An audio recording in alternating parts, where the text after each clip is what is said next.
Hit the arrow sign.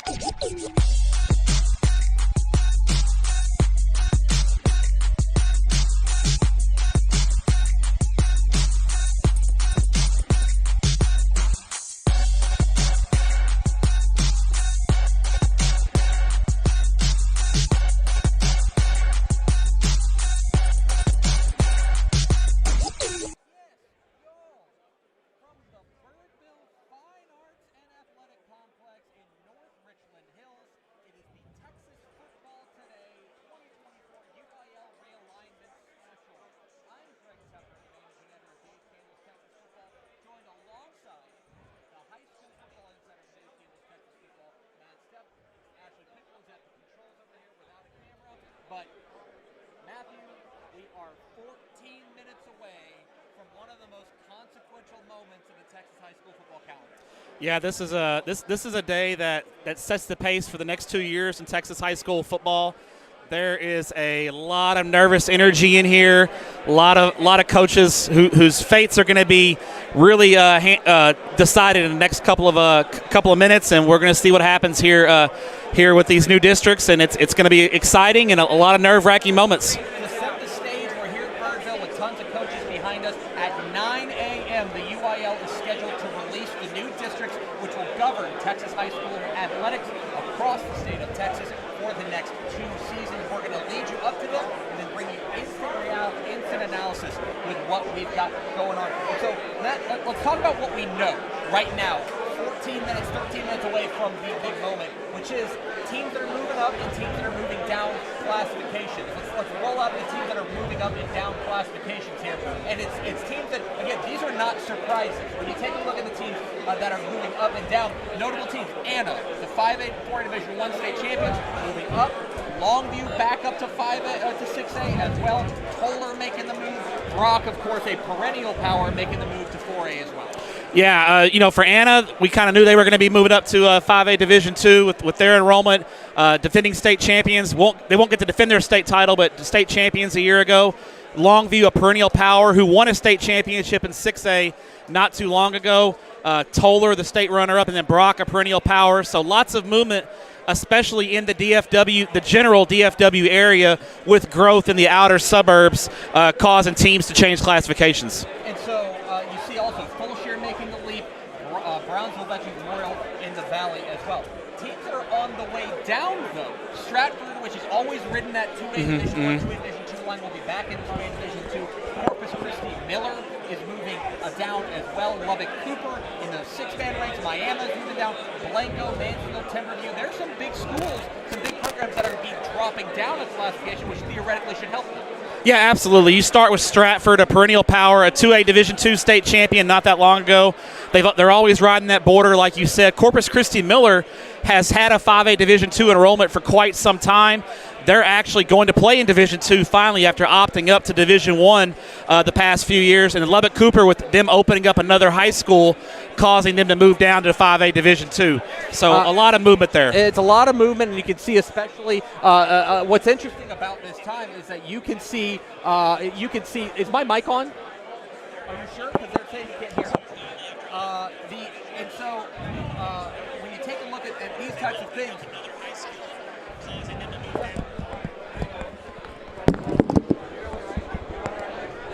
we'll switch this out. Hopefully that's a little bit better. So teams that are moving up, moving down. But again, what's interesting about UIL realignment is that you have these changes in demographics that kind of match the way that the districts, or rather the state population, is moving as well. And so another thing we need to do is keep an eye to refresh you on things that are going on in as far as the state champions are concerned. Let's refresh what happened last we left Texas high school football in December at AT&T Stadium in Arlington. As you see, these were the way that the state championships broke down, and there are some notable teams that are going to be on the move as a result. Most especially when you take a look at teams like DeSoto. DeSoto, before last night, it was a big question as to where they were going to go. They turned in a 5A Division I number, but they announced last night that they will be opting up to Class 6A.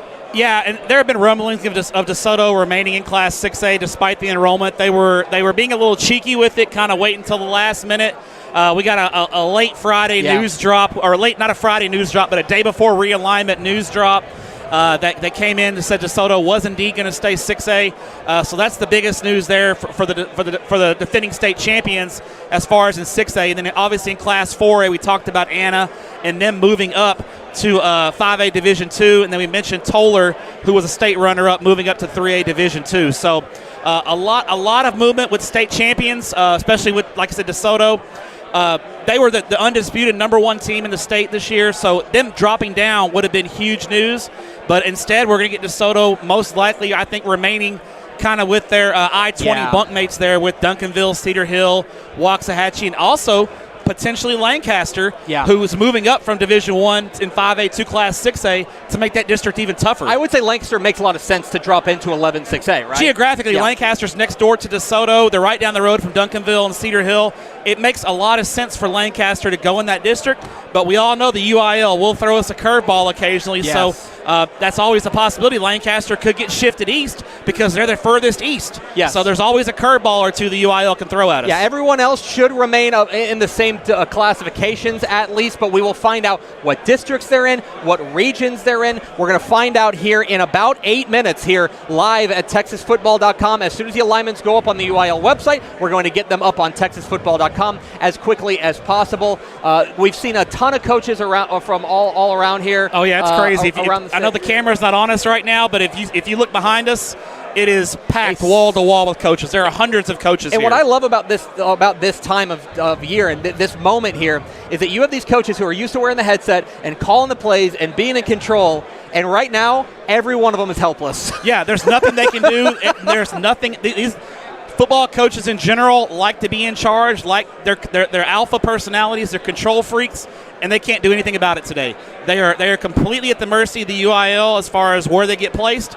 And like I said, guys' careers and jobs are on the line. There's no doubt that after realignments come out, jobs are going to come open because guys are like, there's no way we can compete in that district. So there's always winners and losers. We'll talk about that later in the week in our overall analysis. There's always a few winners. There's always a few losers because the UIL can't make everyone happy. Texas is too big of a state. There's too many variables at play. Yeah.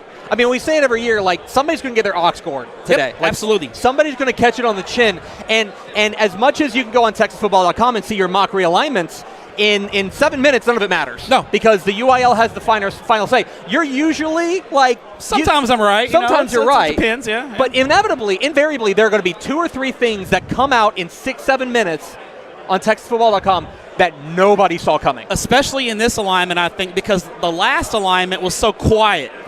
2020, 22 realignments were very much the same. There wasn't a lot of differences. So you feel like there's no way the UIL is going to keep status quo for 3 years. I think if I was a betting man, I would say we're going to get some shakeups. And I think that's just part of the deal. And I think the UIL is going to shake things up because we've been very similar, especially in 6A, the last 2 alignments. Yeah, the 6A has been very static. It was quiet. Last realignment was really quiet. Yeah, I was actually talking with Flower Mound coach Brian Basil earlier, and we were talking about that, and he was like, yeah, I wonder if sometimes the UIL, and the UIL says, no, we draw the maps the way that the maps make the most sense. But he said, I wonder if the UIL shakes things up every once in a while just to shake them up. You know? I think so. I think it adds the excitement and makes things a little, it's kind of boring if you play the same people year in and year out, that kind of thing. I think it's fun to play different teams and have different alignments, and it gives us a lot to talk about. So let's now look at some big questions that we've got going into the next 5 minutes when we see the UIL realignment for the next 2 seasons. DeSoto, we got this question answered last night. We got that one UIL, answered. We had heard conflicting reports. DeSoto will stay in 6A. They will opt up to Class 6A and play in 6A. Likely, in my opinion, to stay with a similar district. I mean, who knows? But, it makes a lot of sense. Unfortunately, when you're that close to Duncanville, you're probably just going to play Duncanville. Yeah, it makes a lot of sense. So we got that question answered. We thought, I told people if I was going to Texas High School Football Vegas, I would put DeSoto in 6A. They stay in 6A as we thought. So that won't shake things up too much. I think things would have been shaken up more if DeSoto would have dropped to 5A. Yes, it really would have changed the landscape. So status quo there. Abilene, I'm fairly certain this question, I know the answer to this question because of El Paso Parkland opting up. Yes. El Paso Parkland opting up gives El Paso enough schools to have their own district out in West Texas, which means, in my opinion, Abilene will stay with Lubbock and Amarillo in West Texas, in a West Texas district, and not come east into the DFW Metroplex, which Abilene High would actually prefer. So these middle two, right, Abilene and Lufkin, Lufkin is a team that is on an island in 5A Division I.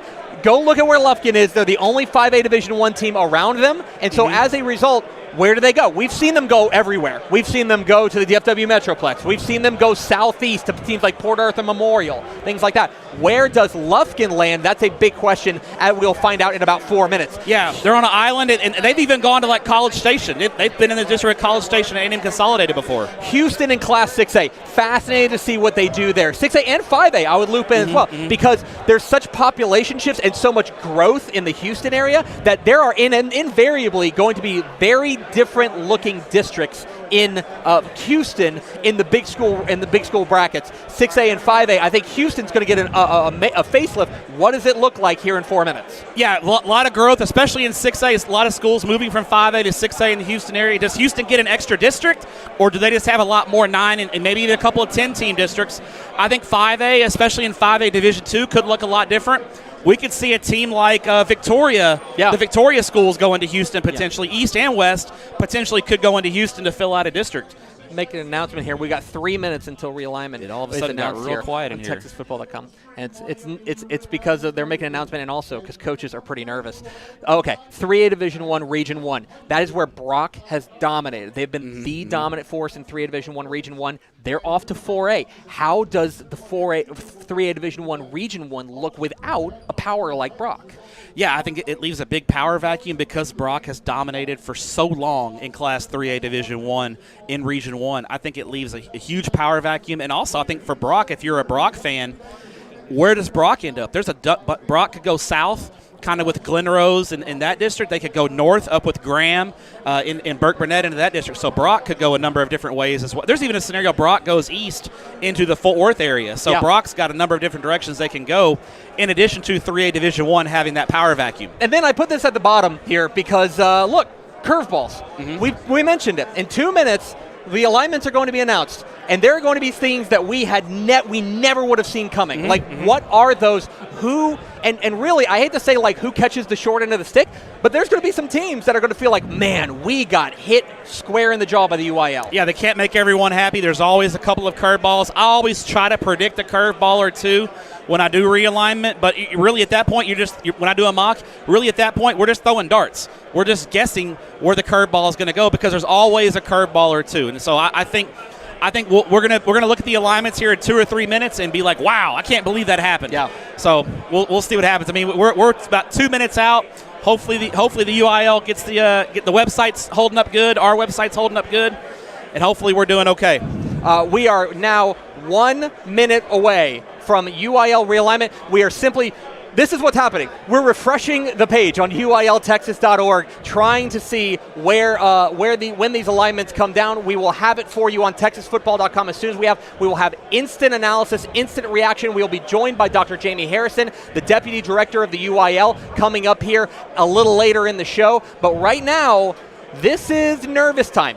You can feel the nerves coming up as we come up on 9 a.m. We are looking for when the UIL will post the realignments, and they are up. Boom, let's go. It is up on TexasFootball.com, or it's up on UILTexas.org, going up on TexasFootball.com, and we have breaking news. Hit the breaking news sounder, Greg. The University Interscholastic League has released the alignments for all classifications in Texas high school football for the 2024 and 2025 seasons. They're up on UILTexas.org right now. They're going to be up on TexasFootball.com momentarily. I'm going to alert my team that they are up. And we have a ton to break down. They are up there. You see coaches now milling about, and we are going to go right into our breakdown of the classifications and districts, starting with Class 6A.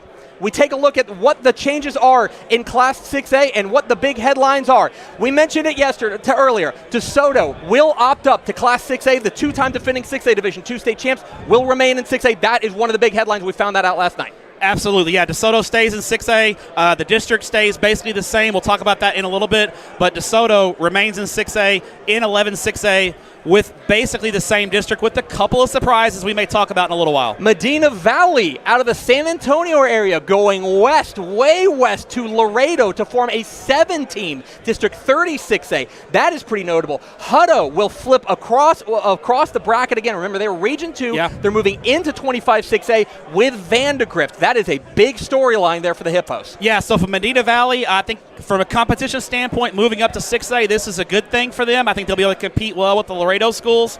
Hutto moving to Region 4, I think for them it's a better playoff path because they're not having to play Duncanville, DeSoto at all in the first round of the playoffs, but a tougher district. The Leander Round Rock district is a tough district top to bottom, so it might be tougher to get into the playoffs, but an easier playoff route for the Hippos.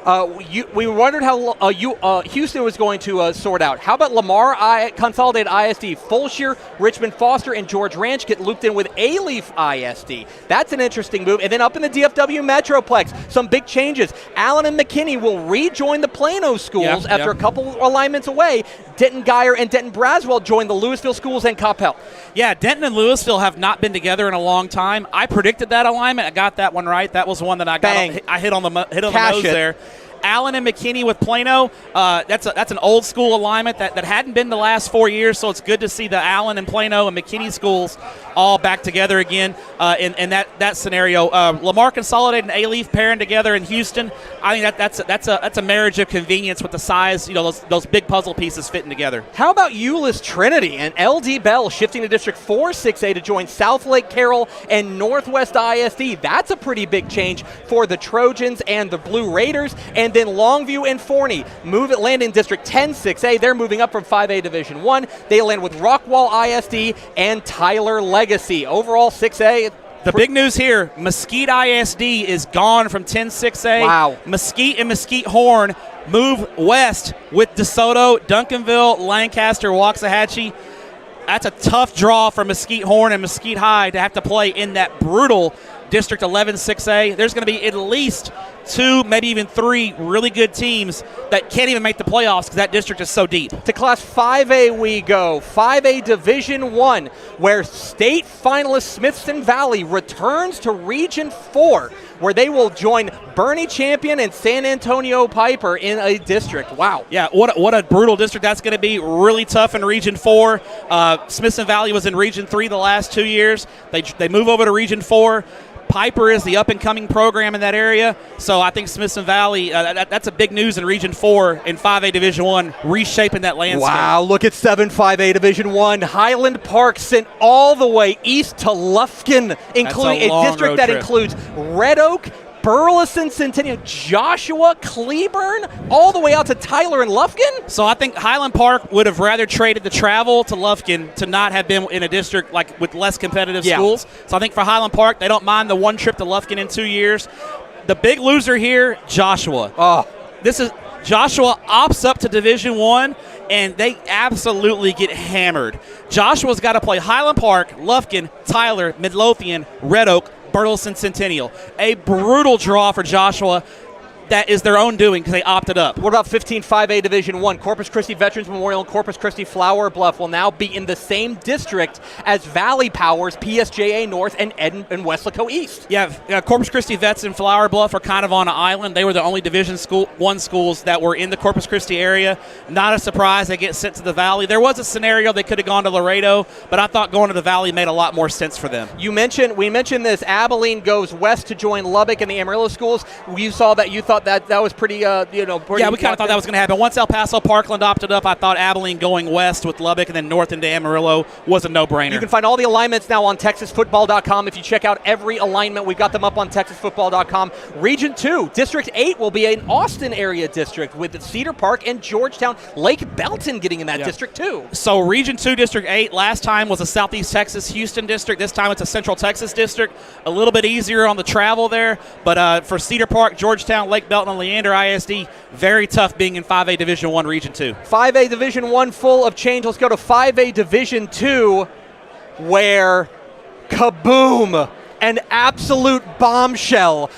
Defending 5A Division II state champion Port Neches Groves flips side of the bracket into Region 2 with South Oak Cliff, the team they've played the last 2 years. I am stunned. We are going to get potentially South Oak Cliff and PNG in a regional final. There was no scenario in my mind that PNG was going to be in Region 2. And let me tell you, that district, Huntsville, Montgomery Lake Creek, Region 2 and 5A Division 2 is an absolute gauntlet because you've already got South Oak Cliff, Midlothian Heritage, Ennis, Texas High. Now you add in PNG, you add in a team like Huntsville and Montgomery Lake Creek.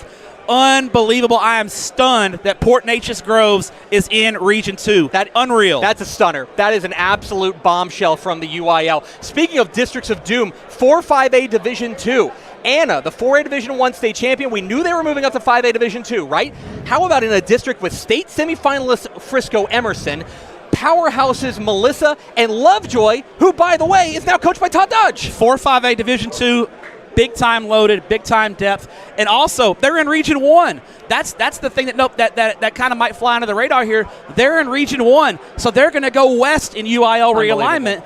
Huge. That shifts the landscape immensely in 5A Division II. Region 1 now has teams like Melissa, Lovejoy, Anna, Frisco Emerson. Region 2 has PNG and Huntsville and Montgomery Lake Creek. What a bombshell. What about Liberty Hill? Liberty Hill moves out of Region 4, where they've called home for so long, into, in my opinion, a much more challenging Region 3. Yes, Region 3 is going to be a lot tougher for Liberty Hill, especially because even though you lose PNG, you lose Montgomery Lake Creek, you still got Fort Bend Marshall, you've still got an up-and-coming Richmond Randall program, so Region 3 is still going to be tough. Liberty Hill, geographically, it made sense to go Region 3. San Antonio gets a facelift as well. 13-5A Division II. How about Alamo Heights, which went from, I think, a non-competitive district into Bernie and San Antonio Veterans Memorial? That is a glow-up. Yeah, a lot better for Alamo Heights as far as their playoff run. The last couple of years, they went undefeated in the regular season. As soon as they get into a playoff matchup, they kind of fell.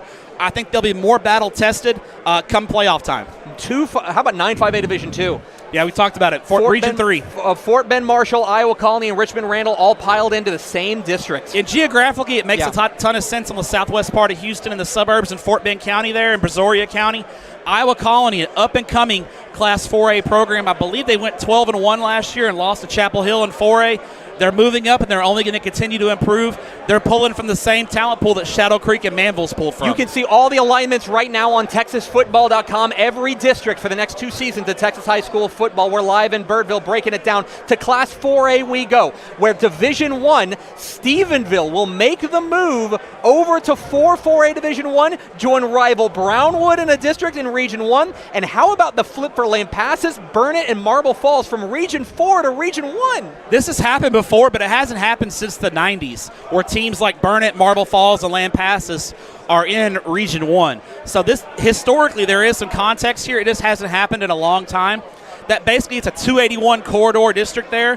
From Brownwood to Lampasas isn't that far, so it's more surprising that those schools are in Region 1. So that's going to be a tough district. Brownwood and Stephenville will be the favorites, but, Lampasas, Burnett, Marble Falls, it's a 5-team district also, so finding non-district games will be tough. Speaking of regional switches, Decatur and Springtown swing over to Region 2 in the same district. That strikes me as winning the battle as far as an easier district, but the war is going to be tough because Region 2 is going to be loaded. Yeah, Decatur and Springtown are with the Fort Worth schools, so they should control that district pretty much, but the playoff path is going to be much, much tougher.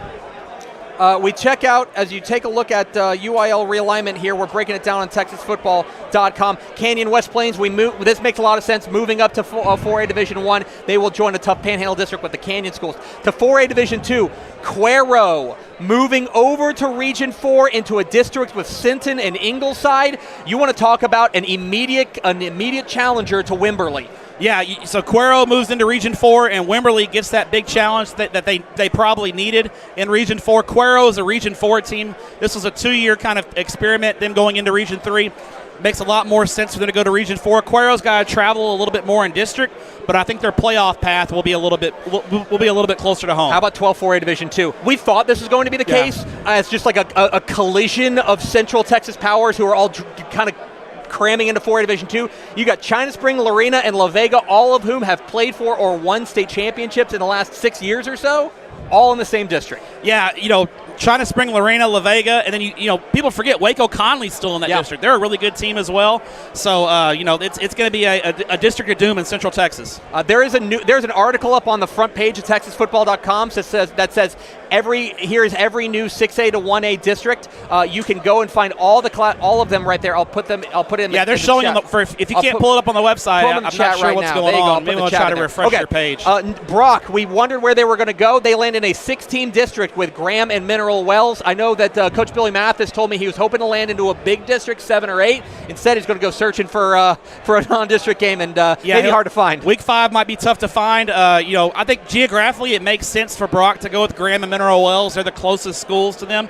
It'll be a tough district for them. Graham and Brock should be some really good district battles. Let's go to 3A. Class 3A, we're going to see overall. How about Malakoff now going east? Remember, they were kind of paired with DFW powers, but they go east to defending champs to join a district with Winsboro and Mount Vernon. They break up with a team like Grandview. So I would say for Grandview, that's not necessarily all bad. Yeah, they're still in Region 2. Grandview and Malakoff are still in Region 2, so they could still potentially play in the postseason. But I think for Malakoff, I think this is bad news for Winsboro and Mount Vernon, having a loaded Malakoff team that returns a ton being in their district. Malakoff right now in 3A Division I is probably one of the favorites to repeat as a state champion. We wondered Region 1 of 3A Division I without Brock what it would look like. How about Sweetwater, Jim Ned, Comanche, and Clyde in an absolute district of doom? You want to talk about another realignment loser, the Comanche Indians. Oh, man. They're just barely in Division I by like 5 kids, and they get thrown into this district. What a meat grinder 3A Division I is. Couple notable region changes. That's going to be brutal. Couple notable region changes. Teague, Whitesboro. Teague moves to Region 3. Whitesboro moves to Region 2. Fairfield over to Region 3. Pilot Point to Region 2. Basically, if you're on that I-35 corridor kind of way, flipped. It's like you can go every which way. Yeah. If you're in the center of the bullseye, that means you can go a variety of different ways. Pilot Point, another big winner. Pilot Point has really struggled the past couple of years. They get placed, I think, into a favorable district with Dallas ISD and some of the charter schools. Could be a real chance for Pilot Point to kind of reestablish themselves. Let's go to Division II. I would say the big headline here is probably down south. Blanco and Thrall, newcomers to 3A Division II in a district with Lexington and Rogers. That's the deepest district in 3A Division II. That's a loaded district. Thrall's a good 2A team moving up. Blanco, a regional finalist in Division I last year, moving down. I think Blanco's going to challenge a team like Tidehaven, Industrial, and Poth for the regional title in 3A Division II, Region 4. Speaking of which, we got it. The state finalist Toller moves over to 3A Division II with Eastland and Early. I would say that's a pretty soft landing for them overall. Eastland's no picnic, but keep an eye on Toller. And then Vanderbilt Industrial will be joining 3A Division II with Tidehaven and East Bernard. South Texas got a churn. I would say 3A is pretty chalky overall? Yeah, 3A.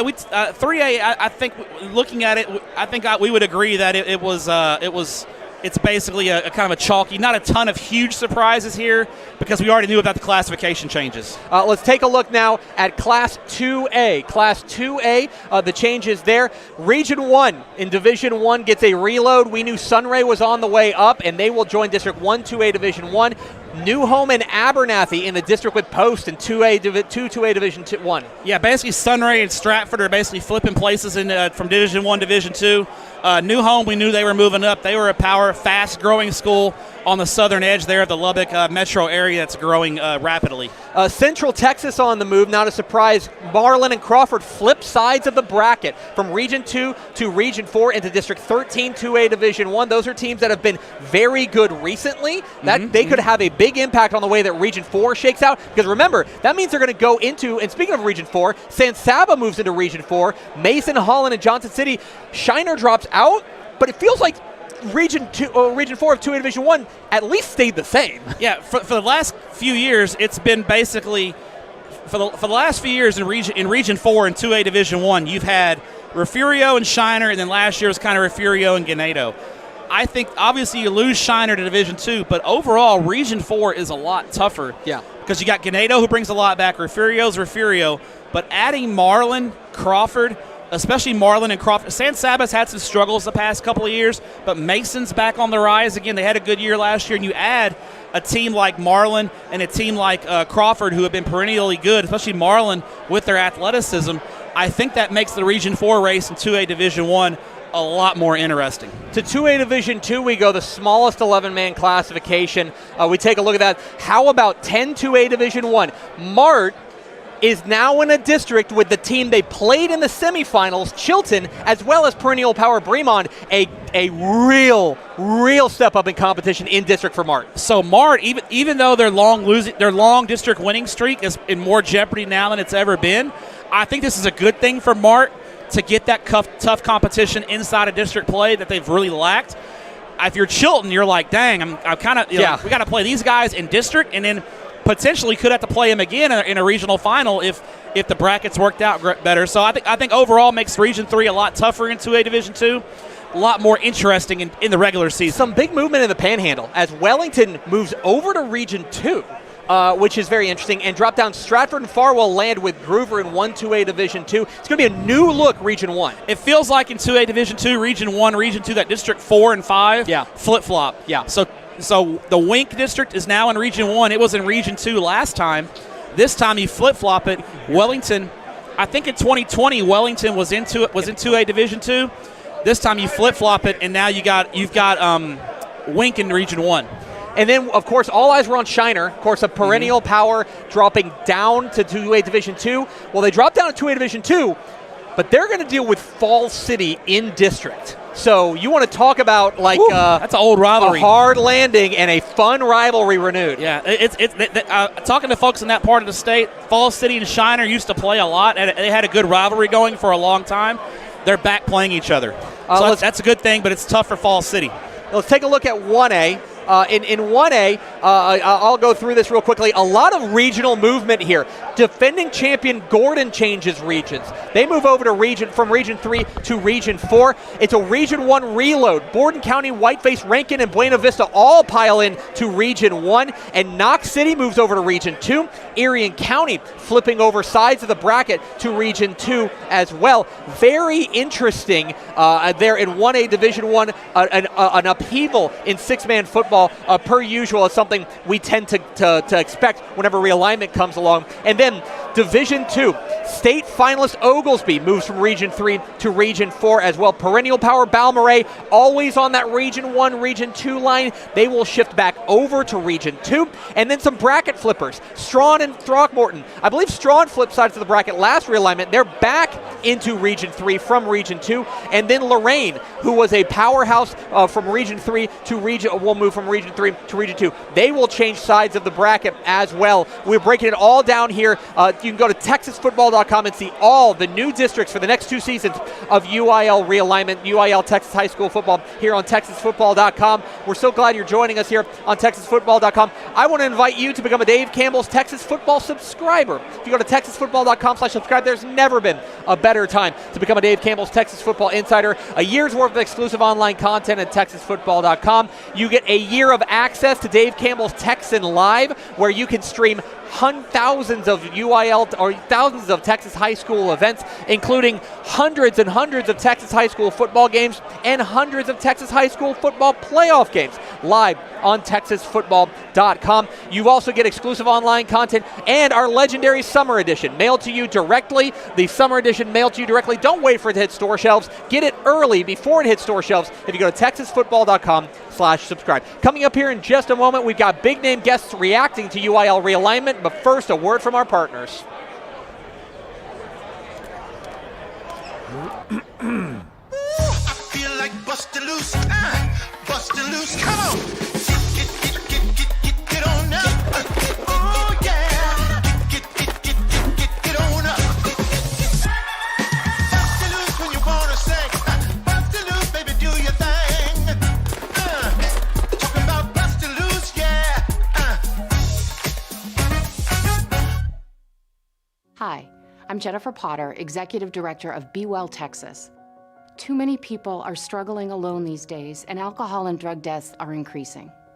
We started Be Well Texas to offer high-quality, science-based addiction treatment and recovery services anywhere, even at home. We provide compassionate, caring support, virtually or in person. In many cases, there is no cost for treatment if you don't have insurance. Really. Welcome to Be Well Texas. We're glad you're here. Wing is the largest residential drone delivery provider in the world, delivering to your home in less than 30 minutes. Order using an app just like other popular delivery services, and Wing's automated drone takes care of the rest.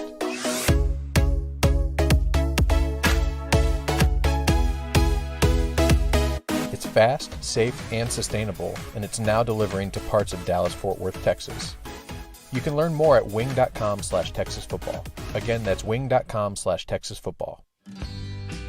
Born and bred in Texas hits a little different, as it should. Texans love doing business with fellow Texans. VCR Now takes its Texas roots as seriously as its many partnerships with schools and universities around the state. It's also why we're so proud to promote our brand in the pages of the Texas Bible, Dave Campbell's Texas Football, and on the airwaves of Texas Football Today. Driven by producing quality broadcast video, state-of-the-art audio, and LED video scoreboards at affordable prices, VCR Now makes sure to listen to your needs in its athletic department before recommending the next best steps. Building great products is our business, and it's our focus on building meaningful long-term partnerships with our clients that sets us apart. From our 24/7, 365-day help desk, the training lab in our hometown of Red Oak, or our sports marketing business plan that puts money back in the hands of our athletic departments we support, VCR Now is built to last. Reach out to us today at info@vcrnow.com or by calling 855-GO-VCR-NOW. Again, that's info@vcrnow.com or by calling 855-GO-VCR-NOW.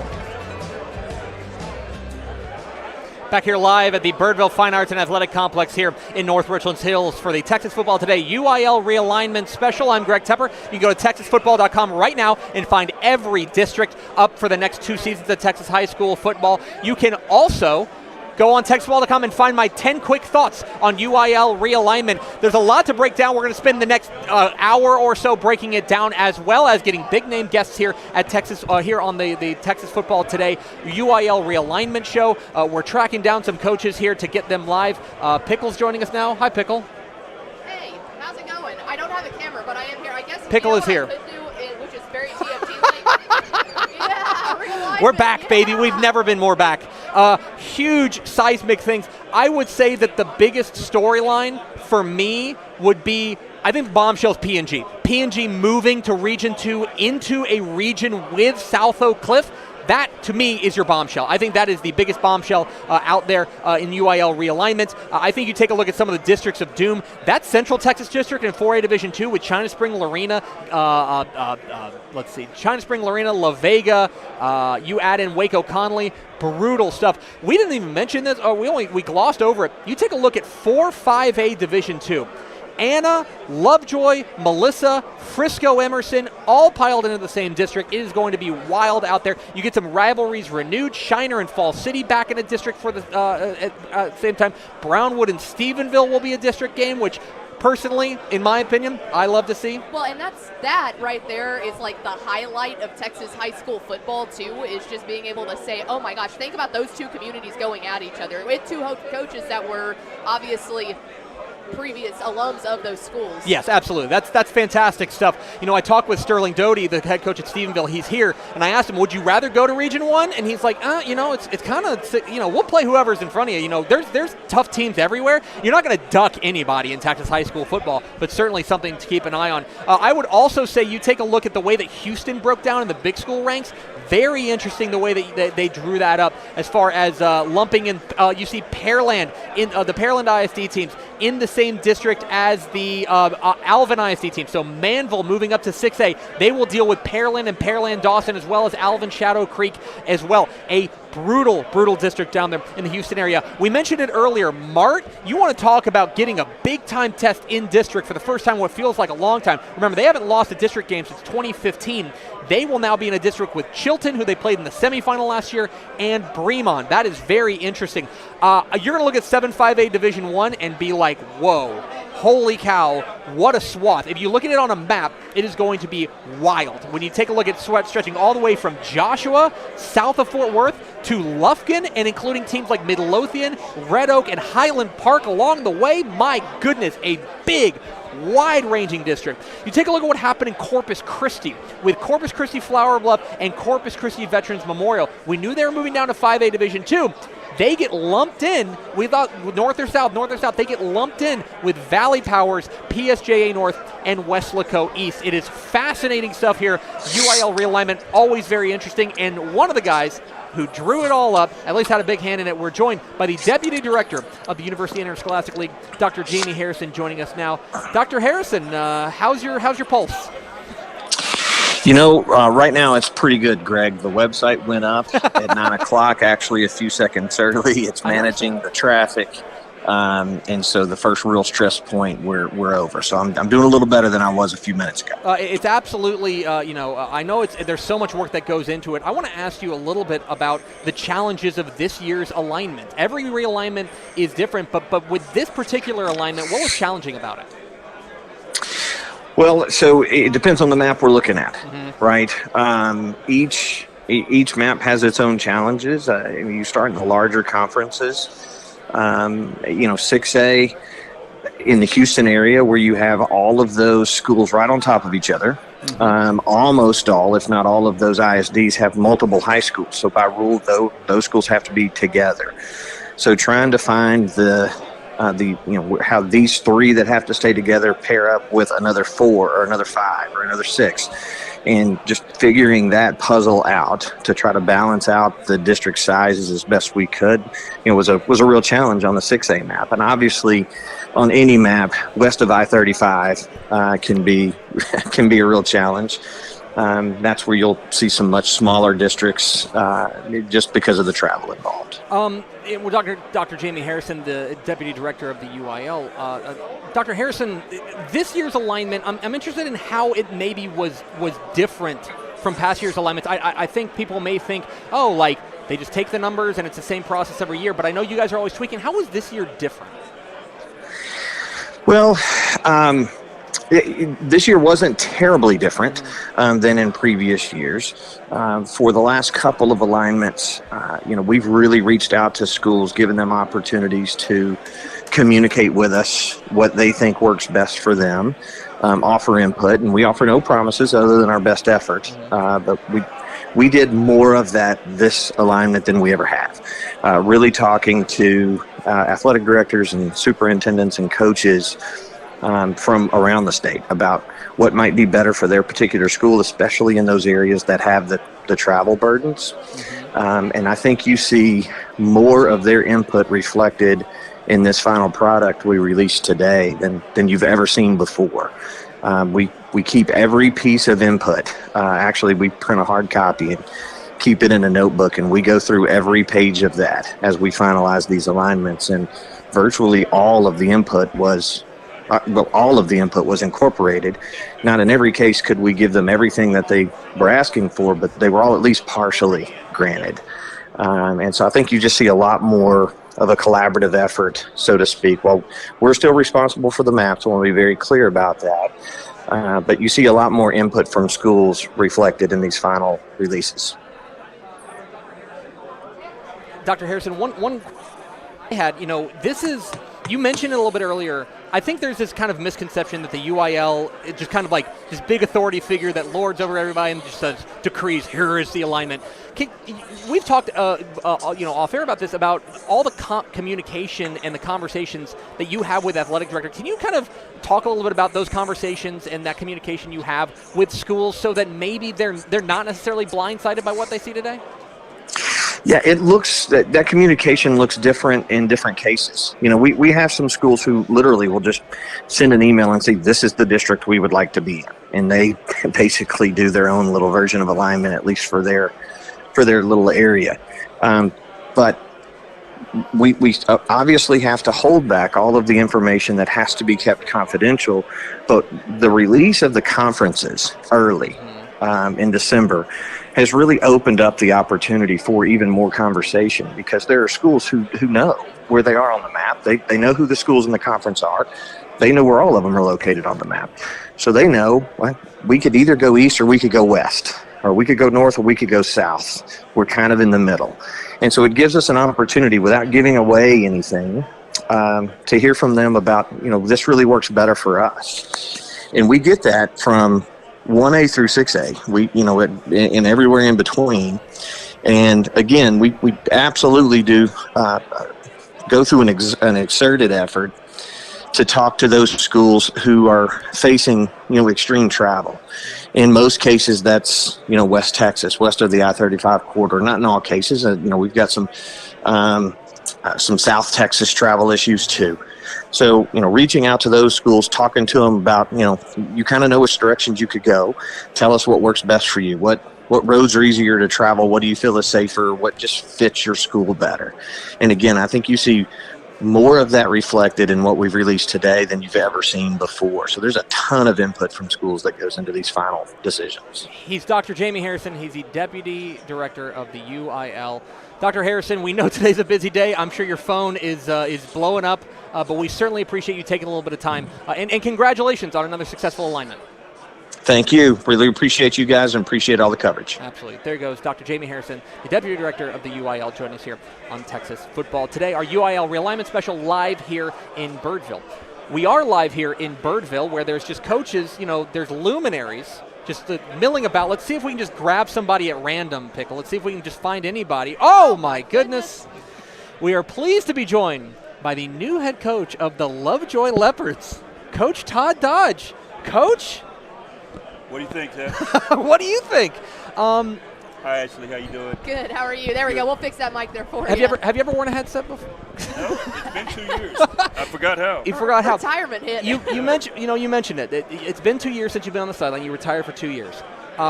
You're back on the sideline now with the Lovejoy Leopards. Plain and simple. As simple as it gets. What brought you back? Just wanted to. Yeah. I mean, I've come to the conclusion that I'm ready.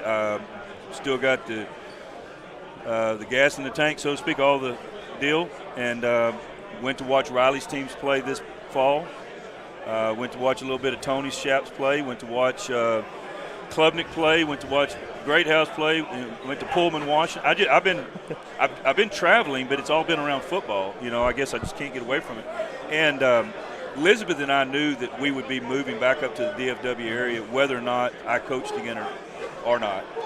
And then all of a sudden, I came to the realization I wanted to. Mm-hmm. So we're hoping that a 5A or 4A job within about a 90-mile radius of the Dallas-Fort Worth area may come open in this cycle.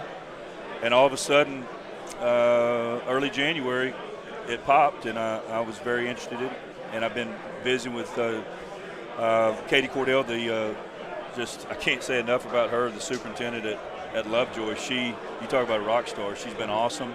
Her process, how quickly it went, I really appreciate that, and I'm just thrilled to be back. Lovejoy in particular, Todd Dodge a guy with 7 state championships wants to coach. I'm sure that there are a lot of other schools that would love to have your services. What was it about Lovejoy in particular? Obviously geography part of it, but what about it interests you? Well, I have, I think probably like a lot of people, but I have, I guess, admired their work from afar for quite some time. I saw 2005, 2006, about when they got started. Mm-hmm. And then, it always kind of looked like it was kind of a break off from Allen, maybe but it sits out there right by its edge. It kind of feels country a little bit. It's a one high school gig. It's definitely a vertical alignment with all the way up. Everybody's the Leopards. Mm-hmm. It reminds me of Southlake about 1995, to be honest with you. And then the location, where it is. I told you, if you believe in prayer and believe the good Lord's going to answer your prayers, Elizabeth and I could not turn our back on this one, because this is right there in the Collin County corridor in that area if we want to coach again, and it worked out. So I've been drinking from a fire hose a little bit over the last 3 days, but it's been good. The UIL has a welcome back gift for you. Yep. It's District 4 5A Division 2. You get a state semifinalist in Frisco Emerson. You get a state champion in Anna. You get a perennial power in Melissa. I'm curious, when the draw went up and you saw your alignment, what was your reaction? Well, I really wasn't surprised because I didn't really try to get a whole lot into it the last 2 days. I've been spending so much time trying to get around players and coaches. But I have had some people share with me the guesses, so to speak, and it looked like that was one that was permeating about. And we had already had some coaches reach out to me from these districts to get together. So I was kind of expecting it, and yes, it is. You get away from Lake Travis, and then it's like, okay, well, how about this? Yeah, no, it's unbelievable competition. We're gonna play Lubbock Cooper week 1, play Highland Park week 2, and then get into that district. So if I'd have known for sure I was going to be in that district, I may have done a little bit different in the non-district. But I didn't. I'll be honest with you, I didn't have a whole lot to do with the non-district. I let the previous staff, they had it going. When I got here, I guess I could have opted out, so to speak, but I said, I know how probably it's been for Lovejoy. It's tough to get non-district games, so I said, let's roll. Yeah, you're used to realignment day. People no, I'm not here. And I'm curious. You've been around a lot. You've done a lot of realignment days. I'm not calling you old. That's just a fact. Probably the oldest guy in here. How has the feeling of realignment day changed for you at all? Like when you think back early on, is it the same feeling? Well, I tell you, it's interesting. On the way to work this morning, I was thinking, when's the last time you were at one of these in the DFW area? So it's been 18 years since I've coached high school football in the Dallas-Fort Worth area. I guess that's right, yeah. Because the last one that I went to was February 2006 here when I was going into my last year. Riley was my junior quarterback going into our last year together. And it seems like the same. There weren't any QR codes at the time. Most of the communication about it, do you need a game or not, was on a whiteboard, not up on a screen. But other than that, you simultaneously have 500 grown men look up in the air and keep their head up there for a while, or they're looking down into their packet. So it got so quiet. That's the quietest I've ever heard this many men be. Yeah. Well, I was a little rusty because I was looking up, and nothing was happening, and everybody else was on their cell phones finding out. And I'm like, of course, that's not a surprise to my family that I'm behind on technology. Now, I do have to ask you one more question, which is about your boss, Elizabeth. You decided to get back into the coaching realm. How much of it was, because we have a theory working at Dave Campbell's Texas Football about her kicking you out of the house. Yeah. Is that at least part of it? Yeah. That's got a whole lot to do with it, to be honest with you. And I always tell people all the time that Elizabeth's been in the industry longer than I have. She was born into it. She loves high school football. She loves being a coach's wife. She loves having her little team of coaches' wives, and I don't know who's more fired up, her or me. I'm pretty fired up about it. Todd Dodge, head coach of Lovejoy Leopards. Coach, we appreciate it. Congratulations again on the new gig. I appreciate y'all having me on. Absolutely. Thanks, Coach. Welcome back. Todd Dodge, the head coach of the Lovejoy Leopards, joining us here. I've been in your home. At the Birdville. Oh, he's saying he's been in Llano. Wow. Been here at the Birdville ISD Fine Arts and Athletic Complex here. The live UIL realignment special live here at here. We're Texas Football Today. We're here every weekday at noon on TexasFootball.com, talking football in the Lone Star State. You can follow us on Twitter at DCTF, like us on Facebook, Facebook.com/Dave Campbell's. Follow us on Instagram, Instagram.com/Dave Campbell's, and of course see us at TexasFootball.com. I want to encourage people one more time to subscribe. If you go to TexasFootball.com/subscribe, you can become a Dave Campbell's Texas Football subscriber. You get 3 magazines, including our legendary summer edition, mailed directly to you before it hits newsstands. You get a year of exclusive online content at TexasFootball.com. Plus, you get a year of access at Dave Campbell's Texan live streaming games year-round, pretty much every sport as well. You go to TexasFootball.com/subscribe. All that for honestly a criminally low price. Yes. Makes a great gift as well. What's a holiday come? Valentine's Day. Valentine's Day. Get your wife. Get your subscription to Dave significant Campbell's Texas Football. Get your significant other the gift of football. I'm sure it'll go over well. Go to texasfootball.com/subscribe to become a Dave Flowers Campbell. out. Dave Campbell's subscription in. Absolutely. We mentioned that we're here at the Birdville Fine Arts and Athletic Complex here in North Richland Hills, joined by a number of coaches around here. One of the guys who was watching the screen very intently is the head coach of the now 4A Brock Eagles. We're joined by Coach Billy Mathis. Coach, how are you? Man, I'm just excited to be here. I always tell everybody it's kind of like the New York Stock Exchange. Oh, yeah. This whole deal goes on. So, looking at the new district, we're excited. We're excited for the challenge of 4A. So, you mentioned to me earlier in confidence off the record and said, please don't broadcast this. You told me that you were kind of nervous coming into today. Now that realignment's out, how are you feeling? You're always just anxious about everything, about how many non-district games you're going to have to find, right? That's always the toughest thing in the world to do. And just uncharted territories. And, we try to do a good job the last couple of years, scheduling some 4A schools and non-district and all that. So, we're excited about the district. We're excited about the possibilities. Yeah. So you were dropped into a 16 district. Yes, sir. Is it fair to say you were maybe scrambling for one more non-district game while you were here? You were shopping? Yes. You were a shopper. We did. How many people were trying to avoid your gaze? How many people are like, no? I don't know. We're pretty lucky where we're at for sure. But, man, everybody's been great. Excited to get in with the new coaches here in the district and get to know them. So, the challenge is what it is. Yep. And, we're going to be ready, and I know everybody else will. I want to ask you a little bit about the move to 4A. This is not a surprise. You knew you were moving up to 4A before today. What do you look at as the challenges or even the differences between, because you're playing elite level 3A Division I football, yes, and now you're going to go play 4A Division II. It's a larger enrollment obviously, but how do you kind of separate 3A Division I from 4A Division II? A lot of different ways. So one of the things that people don't think about is really our middle school stuff, right? Because in 3A, our middle schools played the same districts. 4As, a lot of them don't because of the districts being split up. So, get into a middle school group to play with your middle schools, that's always a challenge. But just, the travel and everything else that goes on, and, just the teams are good. And just having a bunch of not being familiar with a lot of guys, right? I'm a creature of habit, and not having that habit down anymore is nerve-wracking. Well, that's the thing. Good football is good football. You know what I mean? And you're going to be playing good football. We talked about, last year. You guys make it to the state semifinals. You lose a heartbreaker to eventual state champion Malakoff.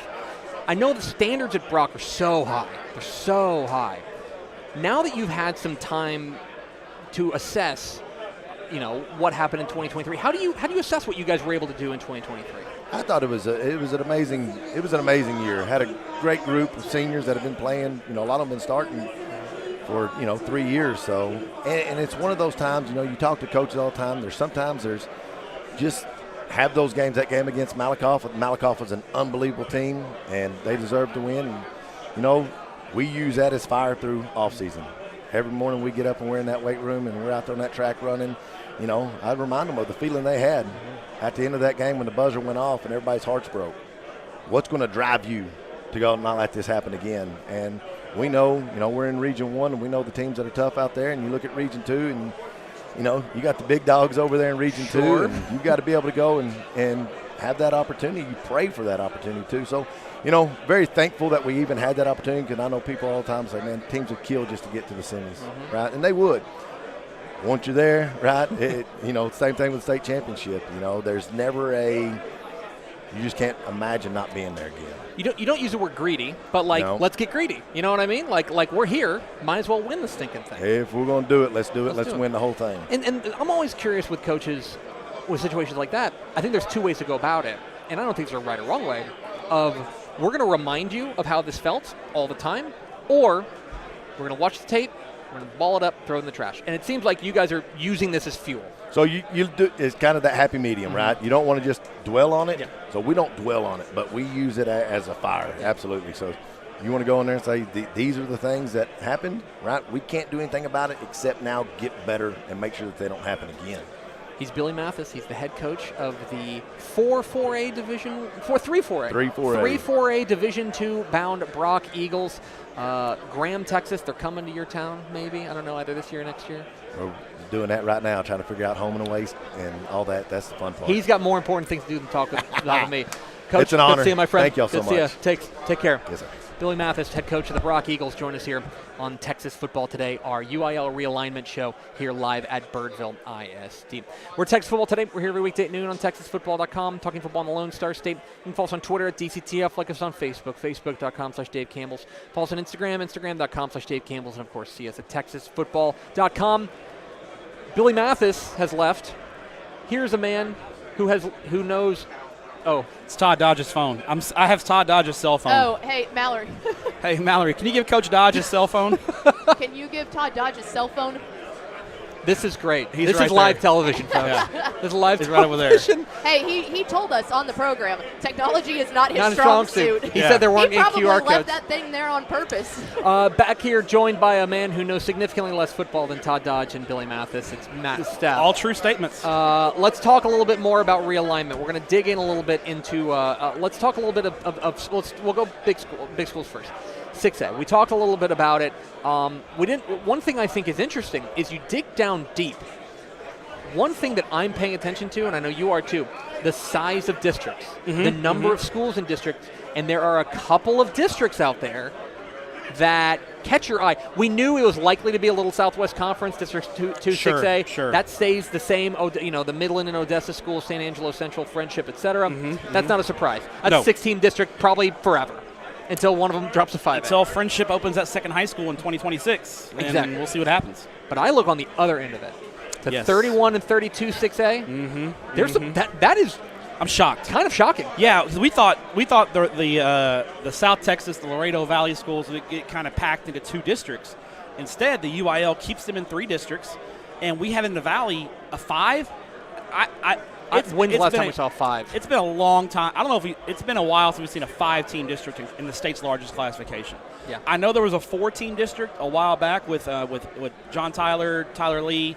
At the time was John Tyler, Tyler Lee, Longview, and Lufkin, I believe, were in a 4-team district at one point. A 5, I don't know if these schools are going to be able to get 6 non-district games. Yeah, it's going to be really tough. They might. There may be 2 buys. Like they're really like there's a chance that they play 9 games because there's just not a lot of teams. Yeah, because you can play one because 31 6A is a 6-team district, so you would feel like the problem with pairing up and playing that late in the season is those are also potential bi-district opponents. Yeah. Coaches are a little hesitant to play a bi-district opponent that late in the year. They might be okay playing week 1 or week 2, but we're talking week 6. That's tough. Yeah. So that'll be interesting to see how the non-district schedules shake out in those 2 districts. Yeah, absolutely. It's fascinating to see other things that I noticed in 6A. We mentioned District 11 6A. 11 6A, the District of Doom basically stays the same. You take a look at DeSoto, still there with DeSoto, Duncanville, Cedar Hill. They add in Lancaster. Mansfield moves out. Mesquite and Mesquite Horn move in. That is noteworthy, certainly. Yes. So I thought Mansfield would go west. I did not think Mansfield would go into the district with North Crowley and those guys. I thought Mansfield would go in with Arlington. So a little bit of a curveball there. But Mesquite and Mesquite Horn, really surprising here. I started to hear some rumblings that maybe there was a possibility, and I thought about it. I was like, you know what? It is plausible if you move Mansfield out. They need 3 schools to replace them. Lancaster's 1, obviously. Mesquite and Mesquite Horn are a natural fit.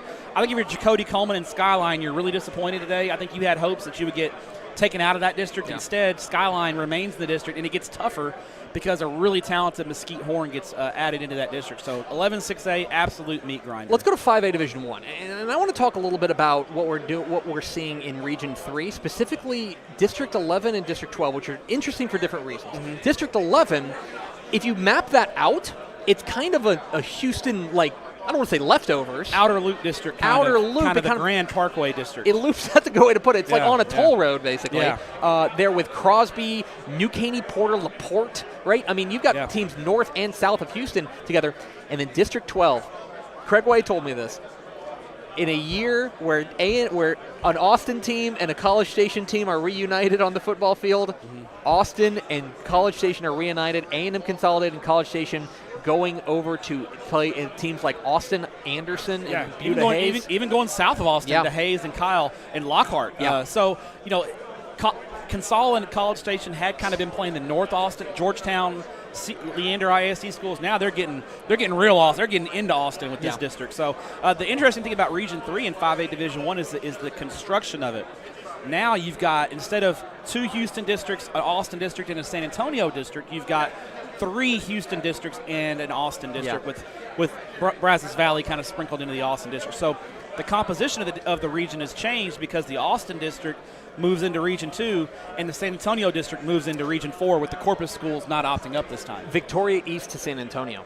That was the most plausible scenario for me in 5A Division 1. I thought Victoria East would go into this region. I didn't see a scenario where Victoria would go all the way to Laredo or the Valley. Just didn't see it. I did see a potential Victoria East going into Houston. Yeah. But I thought this was the most likely scenario, and it happens. And it's a tough district.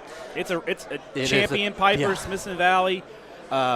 New Braunfels dropping down from 6A. We're not talking about New Braunfels much because they don't have a head coach right now, but they're dropping from 6A. They're going to be a challenge. Wagner, also another tough athletic team, and an up-and-coming Seguin squad as well.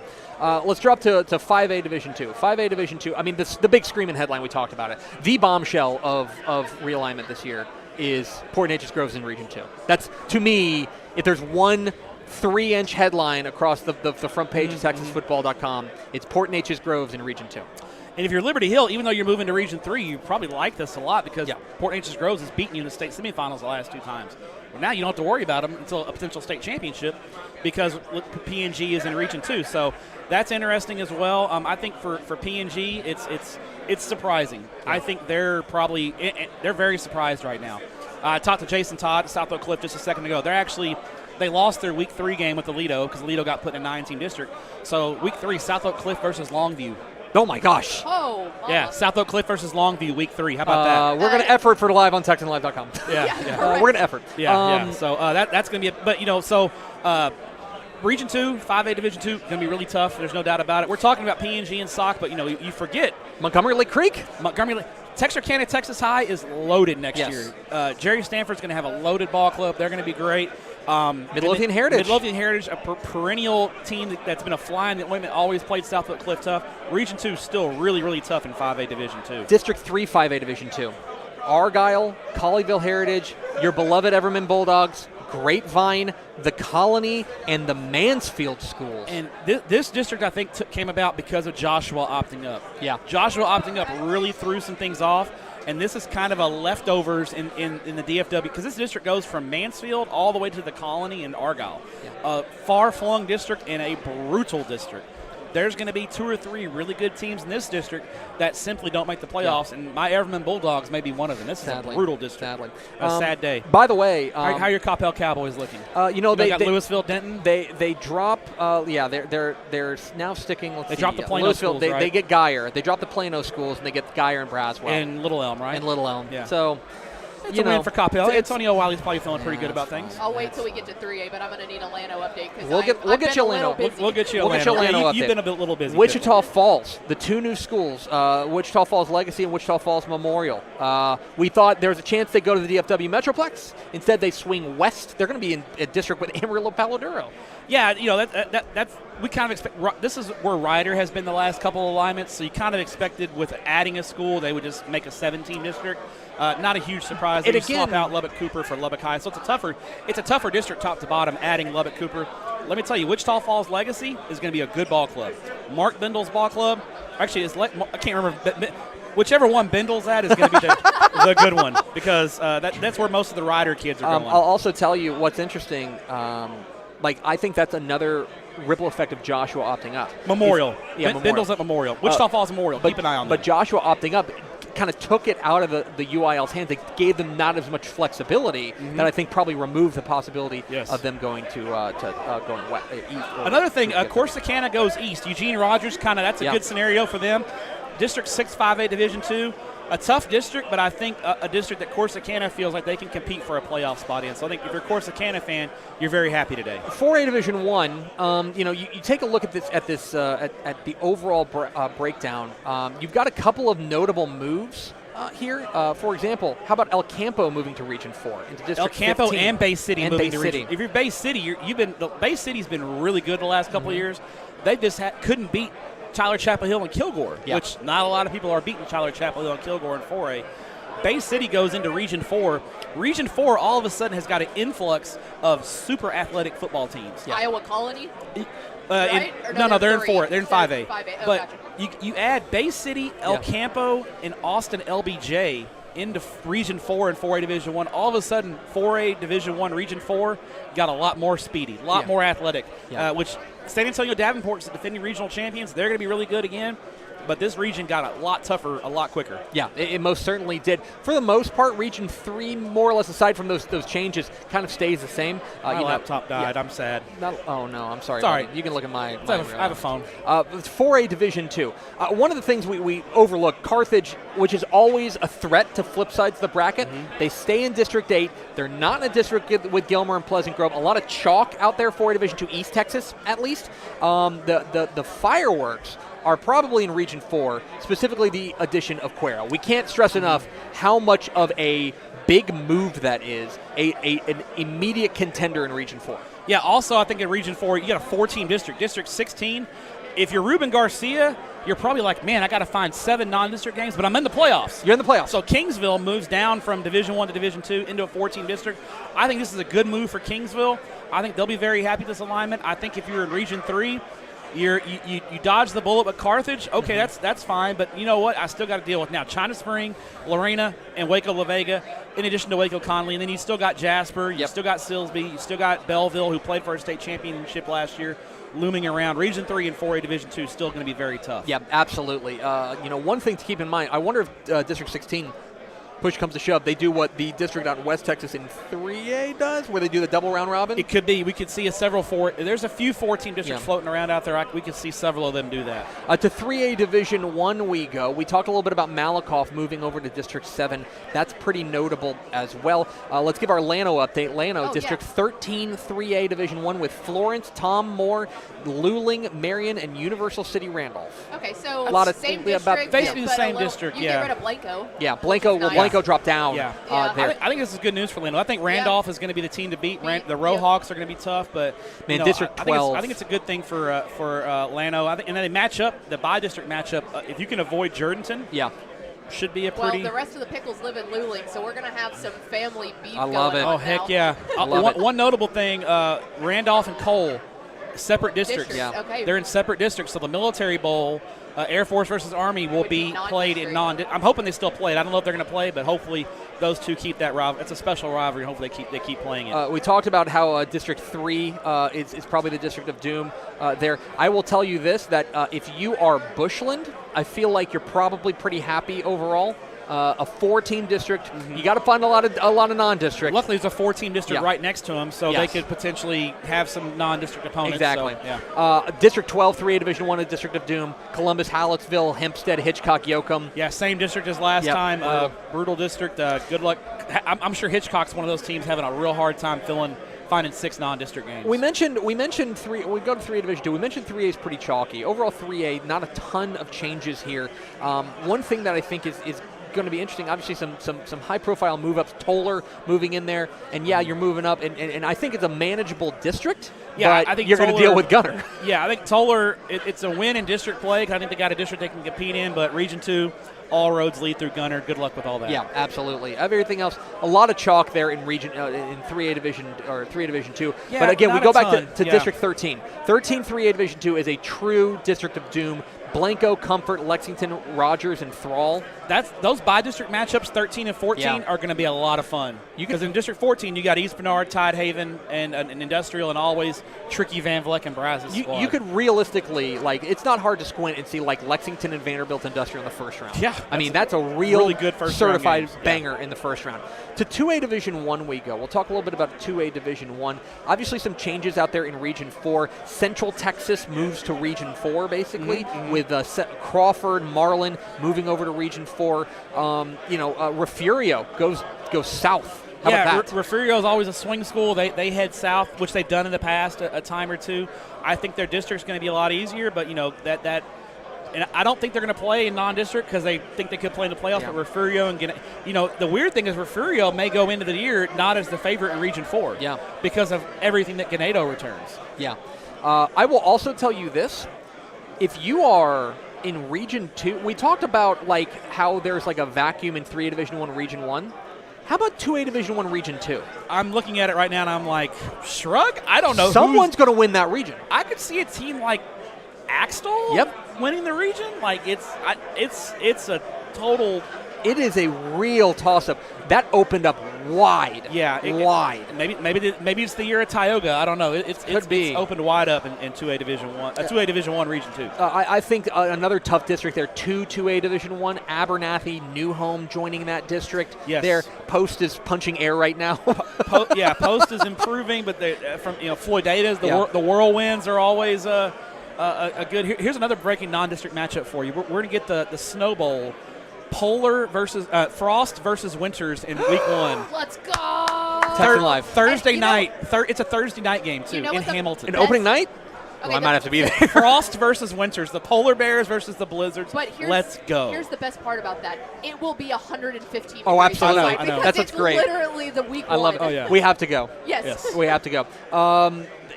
Yes, it's a very interesting. We can get Storms pickle because there's a Storms in Hamilton. Absolutely.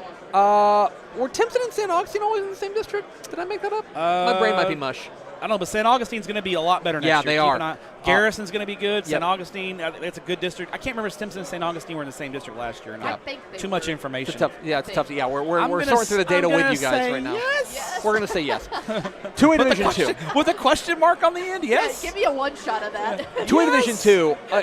It's about Mart. That's the big headline here for 2 reasons. One, they do not flip sides of the bracket. Remember, they used to be District 8 for a while. Yeah. And that's what we always watch yeah. for in 2A Division. Where's Mart? Where's Mart? They stay in Region 3, but they are going to be joined by Chilton and Bremond. I mean, district's a lot tougher.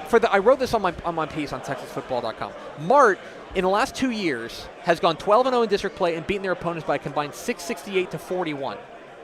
Seems good. That's crazy. Okay. That's crazy. That will not happen in the next 2 years. I will say that. They will be much more battle tested. I would say if you're Kevin Hoffman, bring it on.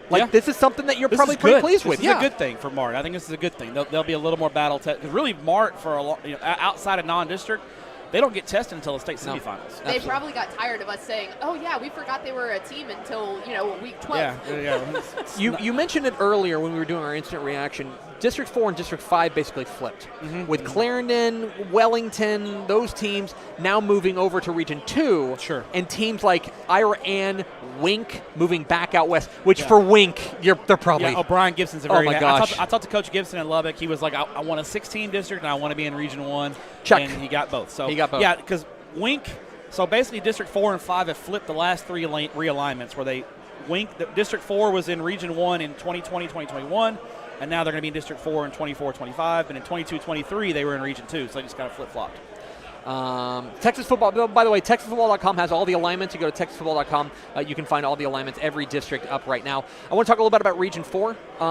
We mentioned Fall City and Shiner. Sure. This is a very, Burton remains in Region 4. They're going to be a problem there. Also, by the way, McDade moving up from 6-man football to play 11-man ball. You have the rare 8-team district in 2A Division 2 in District 13 with Bartlett, Burton, Granger, Iola, McDade, Snook, and Somerville. As somebody who has to lay out pages, that sucks. Yeah, an 18 district in 2A. So they got Granger and then got rid of Chilton then. Yeah. Chilton went to March district and they picked up McDade. Yeah, exactly. From It's a 6-man. shakeup, but it's still a really Yes, good exactly. district. I'll zoom through some 1A thoughts real quick. When you take a look at 6-man football in Class 1A, we mentioned Region 1 really got a glow up here. Borden County over to Region 1, Whiteface over to Region 1. That's going to be a problem. Buena Vista swing sides of the bracket as well. We've got some teams that I think have been fighting the 6-man thing for a while that are going to play. Booker's going to play 6-man ball. Boys Ranch is going to play 6-man ball. Hamlin turned in a 1A number again, but they will play 11-man ball. That's certainly keep an eye on. And then one team to keep an eye on in 1A Division 2. You may not have heard of them, but Pawnee Yeah. Pawnee New school, yeah. will be playing for the first time since 1978. Will Leslie Note be there? I need Leslie Note there. They are reinstating their football program. With what, enrollment at 26? 20, did we say? I think it's 25. 25. 25 is their enrollment. Six-man football always has some movements there. One thing that's interesting, if you're interested in this kind of thing, they broke up Richland Springs and Cherokee basically to make room for Pawnee. Right. So for Cherokee, they move out of a district with Richland Springs, but they're in with Calvert, and that will be no fun, I do not think. So you can find all the districts on TexasFootball.com. We're going to be breaking them down all throughout the course of the next weeks, months. Oh yeah, we've got 2 months to talk about this. Place so. up. You've got your winners and losers going up on the site right now. Yes, I sent that to Will just now actually. Yeah, so and it's Will Wilkerson, if you're listening, it's in your email. An instant reaction there. I've got 25 text messages already from coaches looking for games, and we're 1 hour. We are rolling, baby. Yeah. It's one of the most. It is the most consequential day of the year. It's the only day of the Texas high school football calendar that impacts every single school. Absolutely. Plain and simple. Yep. It's huge. One more thing before we go. I want to invite you to become a Dave Campbell's Texas Football subscriber. TexasFootball.com/subscribe. A year of exclusive online content. Get on TexanLive.com. Stream thousands of Texas high school events, including hundreds and hundreds of Texas high school football games. The Winters and Frost game will be live on TexanLive.com. All right. Well, you just signed me up for that. I would love that, honestly. God willing, and the creek don't rise. We'll get it. You want to call it? Oh, I would call it in a heartbeat. That'd be fun. And the Hamilton superintendent I've got a connection with the Hamilton superintendent. And storms. Pre-game storms. Storms? We're man, in. buddy, this might be meant to be. You get 3 magazines, including our legendary summer edition. You get a year of Tep and Step at TexasFootball.com.